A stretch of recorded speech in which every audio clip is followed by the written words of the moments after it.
Checking out this new little subdivision from the car. A lot of these places are looking like they're almost ready for a final.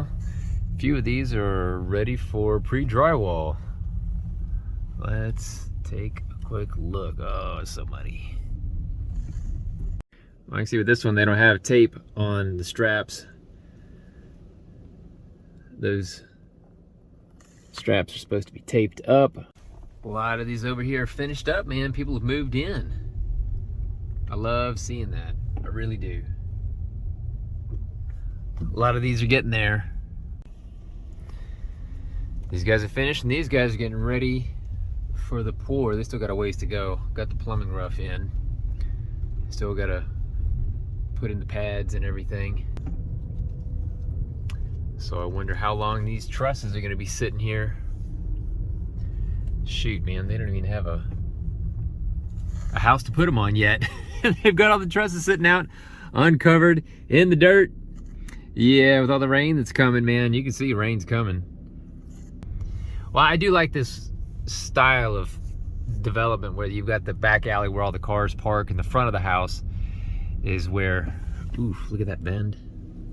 Golly. Ouch. Now these are only supposed to be bent down and then back up once. Simpson Strong Tie does not like these bent back and forth more than that, because they can cut down on the strength. It's like you bend a paper clip 100 times and it snaps.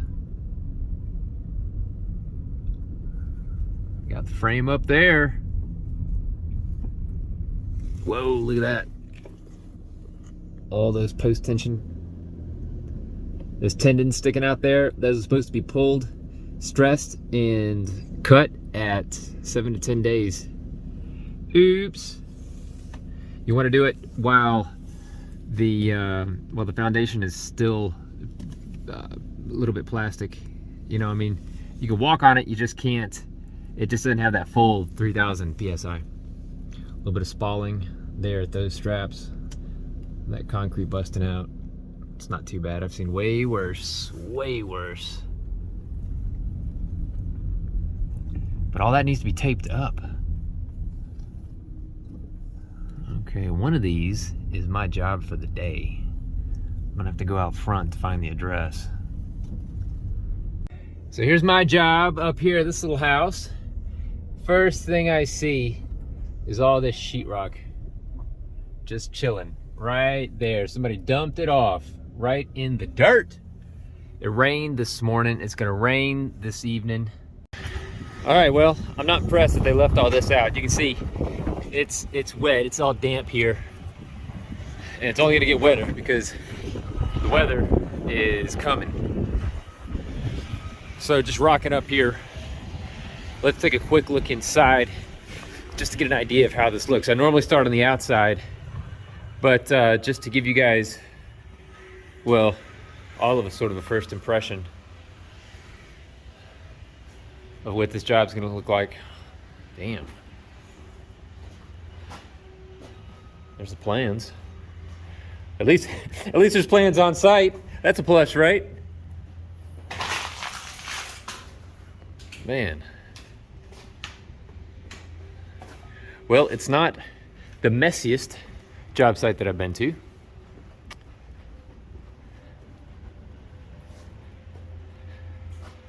Anybody need a 2x4? A few extras. Might have to pull your own nails. There's some dry sheetrock, finally. Yeah, well, okay, this is what we got to work with. Pretty small little place. I've got a 8,500 square foot one to do tomorrow. Honestly, it's gonna be all day. I don't even know if I'm gonna have time to take any videos, but see what they say. Let's start with the outside here. So on the outside, I always start here at the front left corner.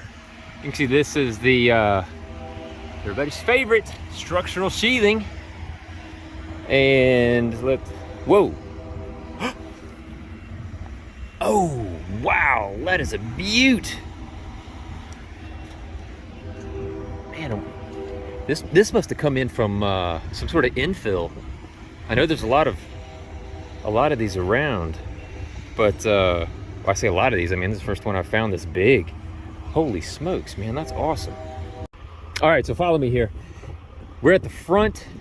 I'm really glad to see that they used the blue stuff. The blue stuff is the strong stuff. Very strong, very strong. I can see that here on the roof. This underlayment doesn't fully cover. Even that little tiny spot underneath the eave is supposed to be covered. In fact, they didn't use the wrong kind of, they didn't use the correct fasteners for this. They used just regular staples instead of the plastic capped fasteners.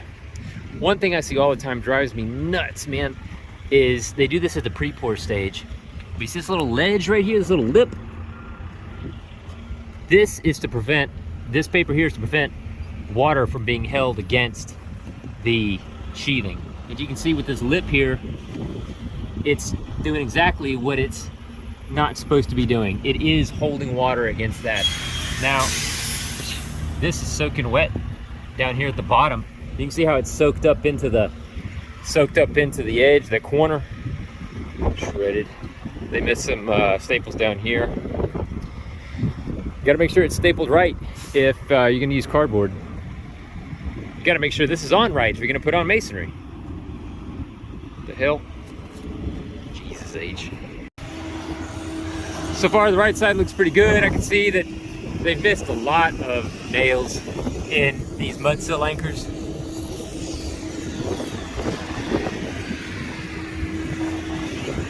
That's a dryer vent. Ooh, and that is close to the window. Hang on, let me pull out my tape measure here. Let's see what this is looking like. All right, ladies and gentlemen, pop quiz. How far is it supposed to terminate from a window? If you guessed 3 feet, you're right. This one definitely terminates closer than that. So, they're gonna have to do something about that. All right, coming in here to the back porch. Here's a good one. Fastener pattern for structural. That's definitely the blue stuff. 3 inches edge, 3 inches field on center, up to 6 and 12. Okay, so we're gonna do 3 or 6. I guess it would depend on what the plans say. But if you take a close look at that little image, that little arrow showing you got to put them along the top.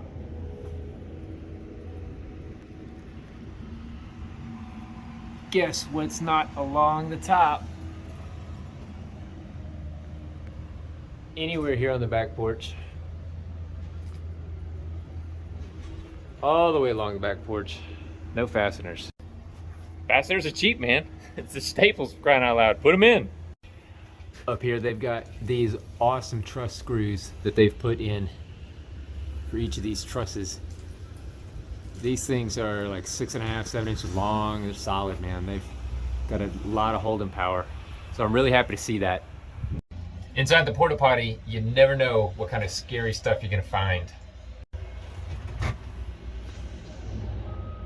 That's something I definitely don't want to find while I'm sitting down. Ugh. Garage openings, man, don't get me started. I always see this done wrong. This, so I took a quick peek at the design plans that I found strewn all over the floor, and it pretty much follows the IRC code. So they did right by putting fasteners at minimum 3 inches on center. These are a lot closer, so more's better, I guess. But they're also supposed to have 3 inches on center down these studs. And this is the last one on this stud.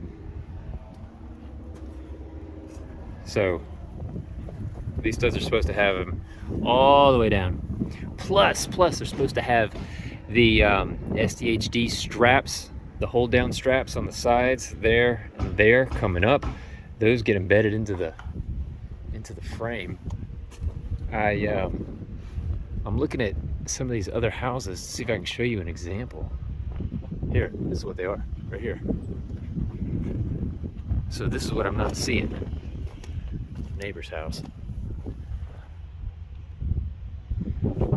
Even though those look like shit, at least they're there. There you go. That house has them.